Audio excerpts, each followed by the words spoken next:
Բարև ձեզ, Ստեփան Գրիգորյան YouTube-յան ալիքի մասնակիցներ, ողջունում եմ ձեզ բոլորիդ։ Մենք շարունակում ենք մեր աշխատանքը, այսօր հունիսի 30-ն է։ Այսօր էլ ունենք կարևորագույն հարցերի մասին քննարկում անցկացնել։ Ֆրանսիայի նախագահ Էմանուել Մակրոնը ունեցել է հեռախոսազրույց Նիկոլ Փաշինյանի հետ։ Հետո արել է գրառում, անչափ կարևոր մեզ համար, մեր ապագայի համար, դրա մասին այսօր կխոսենք։ Արձագանքը Էմանուել Մակրոնի գրառման մեր պրոռուսական ուժերի, դրա մասին էլ կխոսեմ։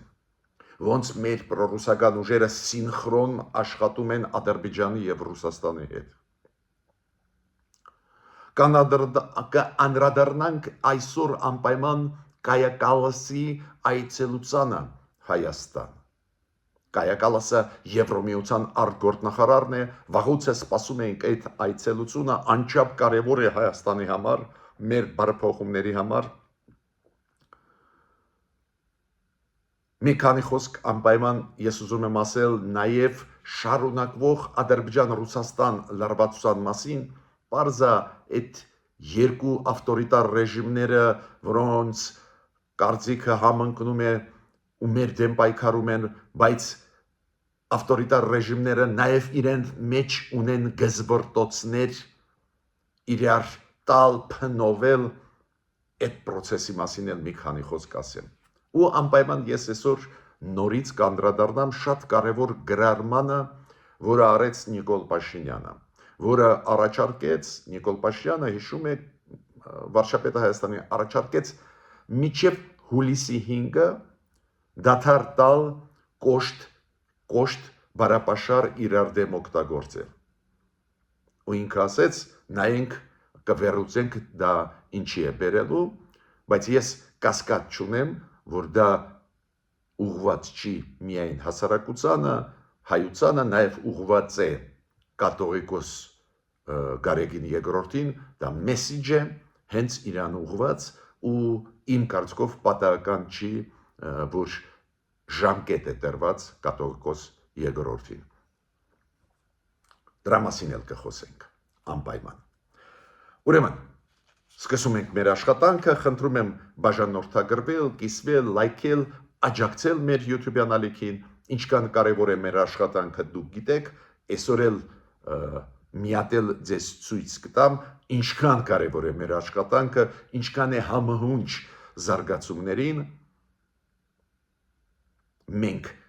ակտիվ մասնակցում ենք տարբեր process-ների մեջ, նաև այդ թվում ես եւ միջազգային անցուդարձի եւ ներքին զարգացումների ունեմ բազմակողմանի ինֆորմացիան ու մեր վերլուծությունները հիմնվում են փաստերի վրա, դա է պատճառը, որ շատ ու շատ բաներ մենք ճիշտ կանխատեսում ենք։ Ու այսօր էլ օրինակներից մեկը ես պետք է ձեզ բերեմ։ Ուրեմն շարունակենք աշխատանքը։ Գիտեք, որ այսօր Ղրղստանում պլանավորվում է անցկացնել ՀԱՊԿ-ի արտգործնախարարների խորհրդի նիստը։ 6 անդամ պետություններ կան, Հայաստանը սարեցրեց անդամակցությունը, դա է պատճառը, որ այսօր էլ մեր արտգործնախարարությունը հանդես եկավ հայտարարությամբ, որ Հայաստանի արտգործնախարար Արարատ Միրզոյանը չի մասնակցի նիստին, ողջունում ենք։ Ես միշտ ասում եմ, ժամանակն է նաև դուրս գալ ՀԱՊԿ-ից, բայց ցանկացած դեպքում հետևողական է կառավարությունը։ Այդ նիստին են մենք չենք մասնակցելու։ Մյուս 5 ՀԱՊԿ-ի անդամ պետությունների արտգործնախարարները Ղրղստանում են այսօր ու նիստին կմասնակցեն։ Հիշում եք, անդամ պետությունները բացի Հայաստանից, Ռուսաստանն է, Բելարուսը, Ղրղստանը, Ղազախստանը եւ Տաջիկստանը։ Հայաստանը սարեցրել է։ Իդեպ ասեմ ձեզ, անընդհատ սպառնալիքներ մենք հնչում ենք, որ քանի որ դուք չեք մուծում անդամավճարներ, ուրեմն ձեր դեմ սանկցիա կկիրառենք։ Դա է պատճառը, որ ես համարում եմ, որ ինչ որ բայից պետք է դուրս գալ ու փակել այդ պատմությունը։ Նիկոլ Փաշինյան, Էմանուել Մակրոն։ Հայկական կողմը տվեց ինֆորմացիան այդ հեռախոսազրույցի մասին, որ խոսացին երկկողմ հարաբերությունների մասին, խոսացին նաև տարածաշրջանում, Հարավային Կովկասում ընթացող process-ների մասին, խոսացին նաև միջազգային օրակարգի մասին, հասկանալի է։ Ու Նիկոլ Փաշինյանը ասաց, որ շնորհակալություն հայտնեց Ֆրանսիայի նախագահին իր աջակցության համար, նաև Ֆրանսիայի այդ մեր հաղորդագրության մեջ էր Ֆրանսիայի նախագահան ողջունեց Հայաստանի ջանքերը խաղաղություն հաստատել մեր տարածաշրջանում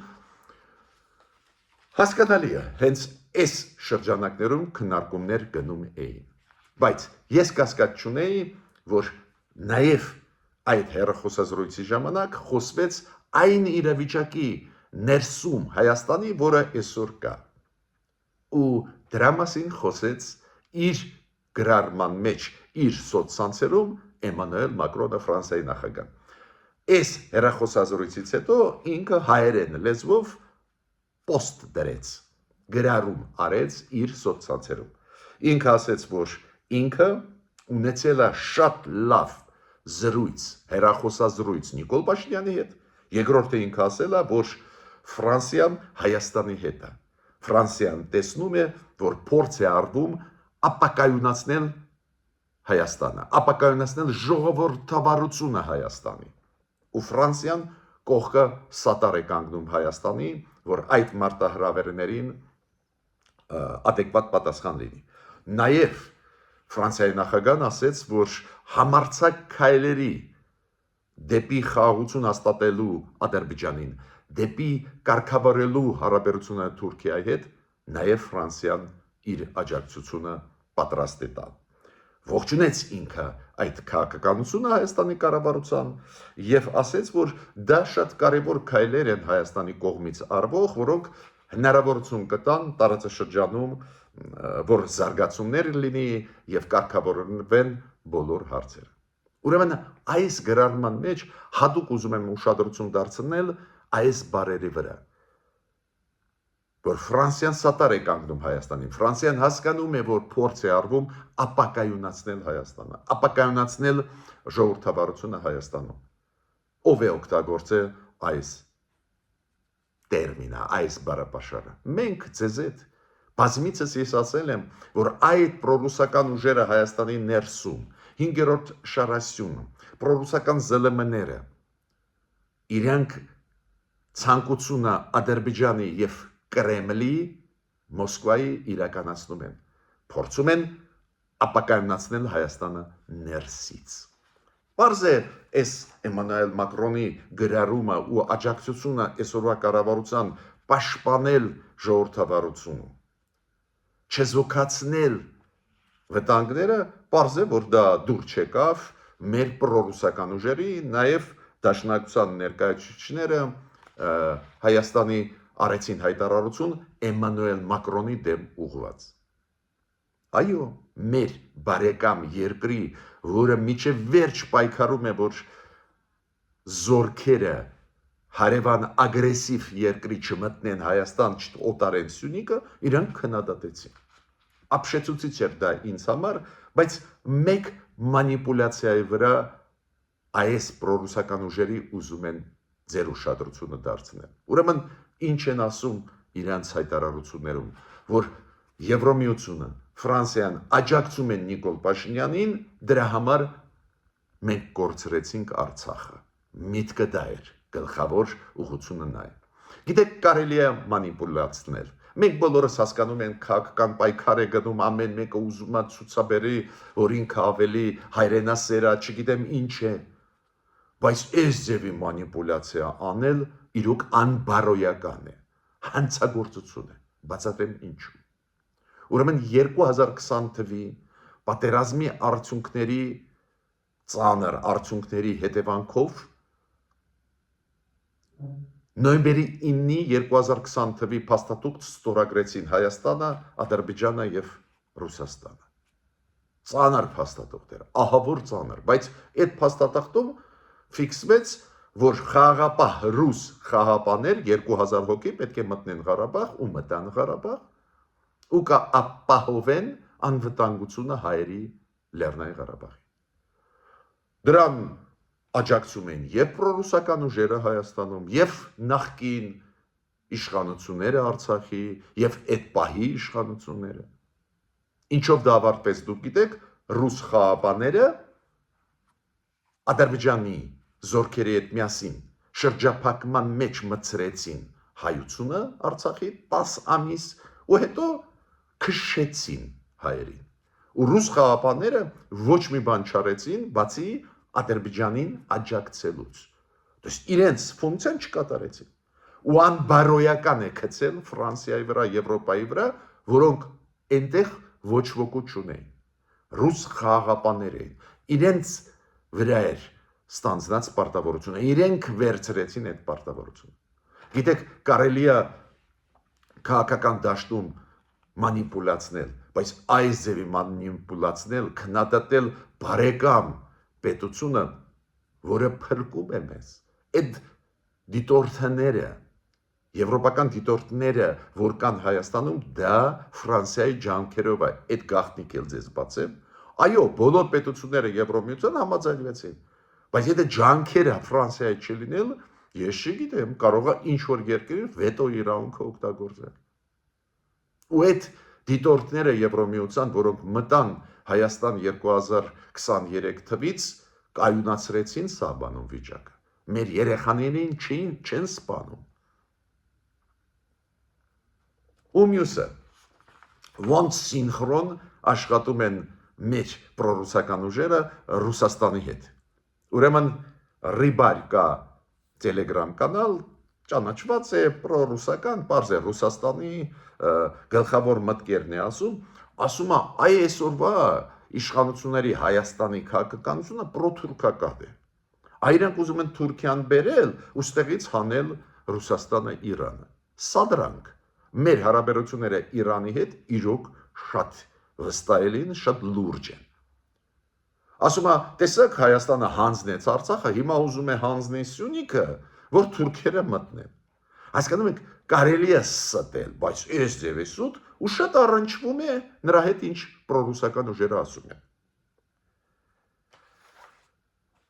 Ռուսաստանի ցավը նա է, որ կապանում իշխանությունները դեմ են, որ Ռուսաստանը հյուպատոսություն բացի, ու այդ Ռիբարում գրված էր։ Տեսակ Ֆրանսիայի հյուպատոսությունը բացեցիք, Ռուսաստանը չեք բացում։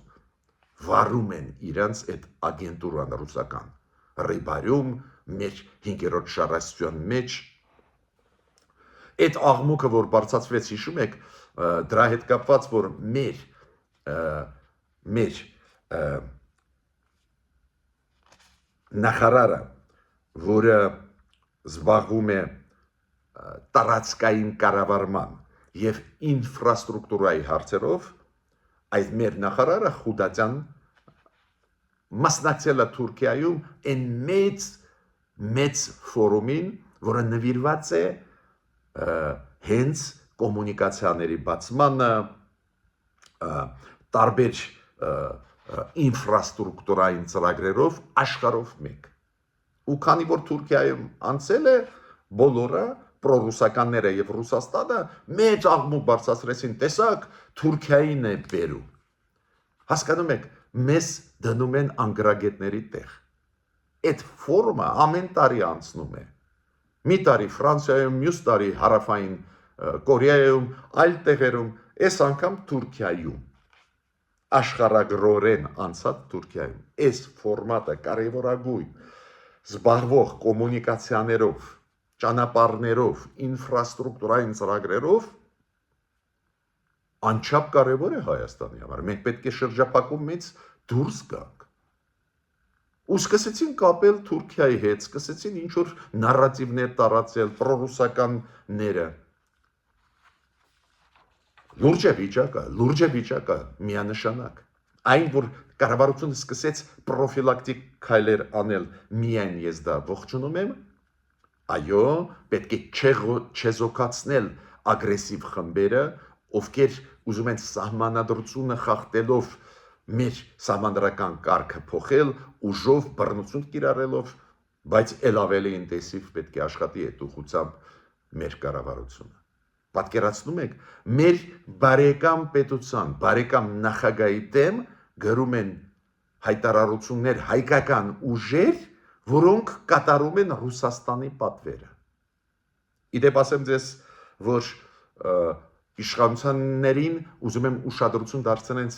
շատ կարևոր փաստին։ Դուք գիտեք, որ Մակրոնը նախագահ, հիմա Ուկրաինայի նախագահ Զելենսկու հետ ստորագրեցին պայմանագիր, որ դրոնների արտադրող գործարանը, ֆրանսիական դրոնները բավական զարգացած ուժեղ համակարգ ունի դրոնները պետք է արտադրեն Ուկրաինայում։ Ուշադրություն դարձնում են մեր կառավարությանը ու Էմանուել Մակրոնը ասեց ճիշտ, որ հիմա գնում է պատերազմ դրոնների, զինվորները դրոնների միջոցով հարցեր են լուծում։ Մենք էլ կարող ենք դրոնների գործարան դնել Հայաստանում, թող մտածի մեր կառավարությունը։ Պարզ է Ռուսաստանը շատ մտահոգված է ակտիվությամբ Էմանուել Մակրոնի, Գերմանիայի վարչապետ պարոն Ֆրիդրիխ Մերցի ու Լավրովը ելույթ ունեցավ, այդ ինչ համատեղ հայտարարություն հոդված գրեցին, որ Ռուսաստանը վտանգ է, այո, Մակրոնը եւ Մերցը գրեցին համատեղ հոդված տպվեց Եվրոպայում, որտեղ որ ապացույցներ բերում են, որ Ռուսաստանը պլանավորում է հարձակվել Եվրոպայի վրա, քանի որ Ռուսաստանի ռազմաարդյունաբերությունը մի քանի անգամ ուժեղացրեց ու ավելացրեց արտադրանքը ռազմական եւ ռազմամթերքների։ Այնտեղ լուրջ վերլուծություն է։ Ու Լավրովը իրանց քննադատում է, այսինչ նույնպես կովը նորից անդրադարձավ մեր հարցին, ասաց մենք չենք ուզում ներքին գործերի մեջ մտնել Հայաստանի, բայց այդ ինչ կատարվում է եկեղեցու դեմ անընդունելի է։ Ընդունելի է այդ ինչ դուք Ռուսաստանում կատարում եք ընդդիմության նկատմամբ, կատարում եք այլ կարծիք ունեցողների, ռեկետ եք անում բիզնեսը Ռուսաստանում, բոլորին բերդ եք նստացնում լրագրողներին եւ այլն։ Հայաստանում դա չի արվում, Հայաստանում իրոք ժողովրդավարություն է։ Մի շարք քայլեր պրոֆիլակտիկ հիմա արվում են, քանի որ ագենտուրան այլ երկրների ստեղ սկսեց ապակայունացնել Հայաստանը։ Դա շատ ճիշտ մենք բնորոշեցինք, ապակայունացում, հիշում եք այդ բառը միշտ ես օգտագործում եմ, փորձ արվում ներսից ապակայունացնել Հայաստանը, ոնց արեցին Արցախում, ու հիմա նույն բառապաշարը օգտագործեց Էմանուել Մակրոնը, ու մենք շատ ուրախ ենք։ Ճիշտ ընկալում է հիմա Եվրոպայում ինչ է կատարվում Հայաստանի դեմ։ Ադրբեջանը, դուք գիտեք, ես երեք ձեզ ասել եմ, ադրբեջանցիների հետ կապված, ում սպանեց Ռուսաստանի հատուկ զորքերը, նաև FSB-ի հատուկ ջոկատնակ խմբերը, երբ որ ռեյդեր էին անցկացնում Եկատերինբուրգում, հիմա Վոլգոգրադում անցկացնում են շուկաներում, սպանեցին մի քանի ադրբեջանցին ու նվազագույնը 2 հոգու մասին է, մի 10 հոգու ձերբակալեցին, այնտեղ իրոք վիրավորված մարդիկ կան, բավական լարված է վիճակը։ Ու հետաքրքիր է արձագանքը Ադրբեջանը, ես ասի շատ ագրեսիվ, հակառուսական, չգիտեմ միտումնավոր են անում, աշխարհին ցույց տալ, որ իբր Ռուսաստանի դեմ է, մենք գիտենք, որ Ռուսաստանը Ադրբեջանի հետ է, բայց դրա հետ կապված հիմա սկանդալը մեծ է ու շարունակվում է։ Ադրբեջանի պատվիրակությունը Միլի Միջլիսի պարլամենտի պետք է գնալ Ռուսաստան, իրանք ունեն ֆորմատ միջպարլամենտական ադրբեջանա-ռուսական, իրանք հրաժարվեցին գնալ Ռուսաստան, Մոսկվա հանդիպանը ռուս գործընկերների հետ, պատգամավորների հետ։ Ադրբեջանում անցնում էին մշակույթի եւ հումանիտար ինչ որ միջոցառումներ, որոնք անցկացնում էր Ռուսաստանը, Ադրբեջանում, Ռուսաստանի կառավարությունը բոլորը չեղյալ հայտարարվեցին։ Չգիտեմ, Ադրբեջանը միտումնավոր դասերում է, որ աշխարհին ցույց տա, որ Ռուսաստանի հետ չի, որ վարկանիշը բարձրացնի։ Միգուցե կային հիմքեր այս փոխադարձ մեղադրանքների ատելության, որը հիմա կա, բայց ես ուզում եմ ասել, Ադրբեջանում հասկանում են վտանգը եկող Ռուսաստանից։ Դա է պատճառը, որ Սպյուտնիկ Ադրբեջանը փակեցին, շատ ու շատ գրասենյակներ ռուսական, նաև Դոմրասի փակեցին, իրանք դա հասկանում են։ Մենք էլ պետք է հասկանանք դրա վտանգները։ Կայա Կալասը արտգործնախարարը Եվրոմիության, դուք գիտեք, հիմա գտնվում է Երևանում։ Առաջի հանդիպումը ինքը ունեցավ Հայաստանի Հանրապետության նախագահի հետ, այնտեղ ընդհանուր մտքերով կիսվեցին, ասեցին, որ երկկողմ հարաբերությունները ակտիվ զարգանում են Եվրոմիության, Հայաստան, դուք գիտեք, Կայա Կալասը արտգործնախարարն է եւ անվտանգության հարցերով հանձնակատարը Եվրոմիության, շատ կարեւոր դեմք է, մենք վաղուց է սպասում ենք իր այցելությունը Հայաստան։ Կայա Կալասը նաև գնաց Եղեգնաձոր, որտեղ որ կենտրոնն է գտնվում գլխավոր գրասենյակը այն դիտորդական առաքելության Եվրոմիության, որը դիտում է հայ-ադրբեջանական սահմանը հայկական կողմից ու որը լրջագույն աշխատանք է տանում կայունացրեց այդ սահմանը, մեր վրա կրակում էին ամեն օր, սպանում էին ամեն օր մեր զինվորներին, 2023 թվականից այդ առաքելության աշխատանքի սկսումից հետո զոհեր մենք չենք տվել, կայունացավ իրավիճակը, մեծ դեր է խաղում կայականալսը եղել է, բայց վաղը մենք ավելի մանրամասն կխոսենք կայակալասի այցելության մասին, ինչու հենց այսօր կայակալասը պետք է հանդիպի Նիկոլ Փաշինյանի հետ ու շատ կարևոր հանդիպում է Արարատ Միրզոյանի հետ, այդ գաղտնիքը ձեզ բացեմ ու նույնիսկ այս հաղորդման ժամանակ միգուցե հիմա այսօր գնում է այդ համատեղ պրեսկոնֆերանսը կայակալասի Արարատ Միրզոյանի հետ, որտեղ որ շատ կարևոր հայտարարություններ պետք է արվեն ավելի խորացված տարբերակով համագործակցության մասին Եվրոմիություն Հայաստան, այդ դրանց մասին ես վաղը կխոսեմ, թող ամբողջ ծրագիրը ավարտվի կայակալասին, քանի որ այսօր էլ ինքը ունի հանդիպումներ, թող ավարտվի, նոր մենք ամփոփ կասենք, բայց այցելությունը շատ կարևոր է, հատուկ ուշադրությունը ձեր ուզում եմ բարձրացնել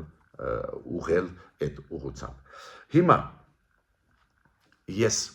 նաև ուզում եմ մի քանի խոսք այսօր խոսել Իրան միջազգային հանրություն հարաբերությունների մասին։ Շատ լավ է, որ պատերազմական գործողությունները Իսրայել-Իրան ավարտվեցին, դա շատ լավ է, բայց Իրանը համակարգային պետություն է, համակարգ ունեցող պետություն է։ Տեսեք, իրանցիք ինչ են ասում։ Մենք չենք տեսնում հնարավորություն շարունակել ամերիկացիների հետ բանակցել։ Իրանք իրենց ծանր են պահում։ Իրանք ասում են մենք բանակցել ենք, չէ՞։ Մենք հրաժարվել ենք միջուկային զենքի արտադրելուց, բայց այնուամենայնիվ դուք մեր վրա հարձակվել եք։ Տարբեր հայտարարություններ անում են Դոնալդ Տրամպը, Ալի Համենեին, հոգևոր առաջնորդը իրար այդպես քսելով, այդպես ժողովրդի լեզվով ասել, իրար քննադատելով հայտարարություններ են անում։ Իրանի պարլամենտը որոշում ընդունեց, որ ՄԱԳԱՏԵ-ի միջազգային ատոմային էներգետիկայի դիտորդները պետք է Իրանից դուրս գան, այլևս իրանք զրկվում են իրավունքից դիտել Իրանի միջուկային ծրագրերը։ Ինչու դա անում են, քանի որ պարոն Գրոսին, որը ղեկավար է այդ ՄԱԳԱՏԵ-ի, ինքը հիշում եք միջև պատերազմական գործողություն, որը սկսեց հունիսի 13-ին Իսրայելը Իրանի դեմ, մինչև այդ ինքը հայտարարեց, որ այո, շատ մոտ է Իրանը ունենալու միջուկային զենք։ Հետո պարզվեց, որ մոտ չի, ավելին ես կարող եմ հղում անել Գրոսի ասացի վրա, որը ինքը ասեց բարի բուն իմաստով երեք, որ Իրանի մոտ չկար միջուկային զենք։ Այո, ինքը ասում է մենք ունենք կասկածներ, բայց չկա միջուկային զենք։ Ես էլ ասում եմ, եթե Իրանի մոտ չկար միջուկային զենք, ինչի հետ է կապված, որ միջև հարձակումը Իսրայելի հենց այս Գրոսին դուք Գրոսի արեցիք հայտարարություն, որ Իրանը շատ մոտ է միջուկային զենք ունենալու։ То есть փաստորեն դուք հովանավորեցիք ինչ որ չափով Իսրայելի հարձակումը, քանի որ Իսրայելին էլ հասկանալի է, պետք է մենք հասկանանք։ Իսրայելը ասում է, հեսա Գրոսին, ՄԱԳԱՏԵ-ի շեֆը ասում է, որ հեսա կստանա միջուկային զենք Իրանը։ Ու իրանցիք հիմա շատ ծանր են պահում իրանց հենց Գրոսի նկատմամբ։ Իրանք իրան մեղադրում են, որ իր հայտարարություններով անզգույշ ինքը խրախուսեց հարձակումը Իրանի վրա։ Ես ինչի եմ դրա մասին ասում, քանի որ այս հարցերը մեզ համար շատ կարևոր են, մեզ պետք է որ կայուն լինի մեր տարածաշրջանում, նաև մեծ տարածաշրջանում, որը նաև ներգրավում է մերձավոր արևելքը, մեզ պետք չեն պատերազմներ Իրանի դեմ, ապակայունացում Իրանում, դա է պատճառը, որ պետք է հետևենք։ Հիմա Իրանը բավական ծանր է պահում, իրանք պատրաստ են համագործակցել եվրոպացիների հետ, ամերիկացիների դեպքում իրանք ասում են, դե եթե Ամերիկան ռմբակոծում է մեզ, ինչ իմաստում ունի բանակցել, գնում է հիմա այդպես դիվանագիտական քայլեր արվող բոլոր կողմերի կողմից, օրինակ Տրամպը ասեց, մենք կարող ենք հանել սանկցիան Իրանից, եթե Իրանը իրոք համաձայնվի շարունակել համագործակցել, իրանցիք էլ ասում էին, դե մենք համագործակցել ենք, բայց դուք հարվածեցիք, բայց այդ թեման ես անընդհատ տակ են պահում, որ մենք բոլորս հետևենք, քանի որ Իրանի հետ զարգացումները ուղղակի շոշափում են մեր շահերը։ Դուք գիտեք, որ շարունակում է մեղադրել Իրանը Ադրբեջանին, որը Ադրբեջանի օդը Իսրայելի դրոնները օգտագործեցին, Իսրայելը դրոնները ուղեց ռմբակոծելու Սվահանը օրինակ հենց Ադրբեջանի օդային տարածքով Ադրբեջանը մերժում է, ասում է անհետեցություն է, բայց նոր հրապարակումներ կան նույնիսկ զոհված իրանցիների, ովքեր այս հարվածները եկած դրոնների Իսրայելի Ադրբեջանից իրանց վրա վերցրեցին ու զոհվեցին այդ պայքարի ժամանակ։ Ուրեմն հետագայր զարգացումներ են նաև Իրան-Ադրբեջան պետք է հետևենք։ Ու ինչի մասին նաև այսօր ուզում եմ ասել։ Նիկոլ Փաշինյանը գրառում արեց, որ մինչև հուլիսի 5-ը մենք կօգտագործենք ցիվիլ գրագետ հանգիստ բարապաշար ու նայենք ինչ զարգացումներ դա կստանա։ Ես պետք է ասեմ, որ դա շատ կարևոր քայլ է Նիկոլ Փաշինյանի կողմից, քանի որ գլխավոր դիտողությունը, որը արվում են Նիկոլ Փաշինյանի նկատմամբ, այն կոնստրուկտիվ գրագետ մարդկանց կողմից դա է, որ շատ կարևոր է բարապաշարը, որը դու օգտագործում ես, երբ որ քննադատում ես օրինակ Գարեգին երկրորդին կաթողիկոսին, կամ շատ կարևոր է ինչ բարապաշար դու օգտագործում ես քննադատելով ընդդիմադիրներին, նույնիսկ եթե այդ ընդդիմադիրները կներեք էլի իրականացնում են Հայաստանում Ռուսաստանի ցանկությունները, շատ կարևոր է դա։ Ու Նիկոլ Փաշինյանը իմ կարծիքով լսեց այդ ձայները ու ասեց մինչև հուլիսի 5-ը հետո կնայենք։ Բայց ես նաև պետք է ասեմ, որ այս Նիկոլ Փաշինյանի ուղղված մեսեջը մինչև հուլիսի 5-ը, որ ավելի հանգիստ մթնոլորտում բանավեճեր կլինեն, նաև եկեղեցականների հետ, նաև ընդդիմության հետ, ես դիտում եմ նաև այլ կոնտեքստով։ Իմ կարծիքով ինքը սպասում է, որ կաթողիկոս Գարեգին երկրորդը հրաժարական կտա ու ժամանակ է տալիս հանգիստ մթնոլորտում որոշում ընդունել, քանի որ իր գրառումներում Նիկոլ Փաշինյանը շարունակում է այս հարցը բարձրացնել, որ կան մարդիկ մեջ հայ առաքելական եկեղեցու մեջ բարձրաստիճան իերարխներ, ովքեր խախտում են այդ գլխավոր նորմերը, որոնք կան մեր հայ առաքելական եկեղեցու մեջ վերաբերվող կաթողիկոսին, վերաբերվող եպիսկոպոսներին եւ այլն։ Ինքը այդ գիծը շարունակում է, նայենք ինչ զարգացում կլինի։ Ու մյուսը ինչի մասին ուզում եմ ասել, գիտեք, ես ուշադիր հետևում եմ, ով ինչ ասում է հենց այն կոնտեքստով Սամվել Կարապետյանի ձերբակալման, կալանավորման կոնտեքստով Բագրատ Գալստանյանին, Միքայել Աջապախյանին աջակցություն են տալիս, ինչ որ խոսքեր են ասում, դա այդ նորմալ է, ամեն ինչ, նույն Սամվել Կարապետյանը շատ մարդկանց ֆինանսական աջակցություն է տվել, հումանիտար ծրագրեր է իրականացրել, պարզ է, որ իրանք ասում են պետք է ազատ արձակվի, բայց այդ մարդկանց ուզում եմ ասել, որ շատ զգուշ եղեք ձեր հայտարարությունների մեջ, ձեզ օգտագործում են, ձեզ փուրը տալիս է, ու ով ձեզ օգտագործում է, պարզը չի ասի ձեզ ինչի համար է օգտագործում, ու վերադառնում եմ Էմանուել Մակրոնի բառերին, փորձ է արվում Հայաստանի ժողովրդավարությունը ապակայունացնել,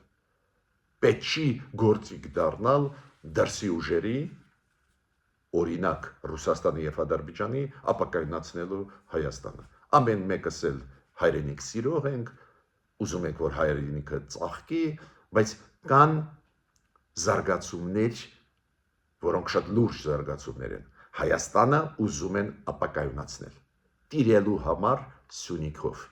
Սյունիքի ճանապարհները տիրելու համար, ուրեմն մենք պետք է դիմադրենք դրան համատեղ պատասխան տանք եւ պրորուսական ուժերին 5-րդ Շաբասյանը ներսում եւ դրսի դեստրուկտիվ ուժերին պետք է պատասխաններ տանք օրենքի շրջանակներում խաղի կանոնները հարգելով, բայց պետք է պատասխան տան կառավարությունը սկսից դա անել, մենք ողջունում ենք։ Մինչ նոր հանդիպումներ։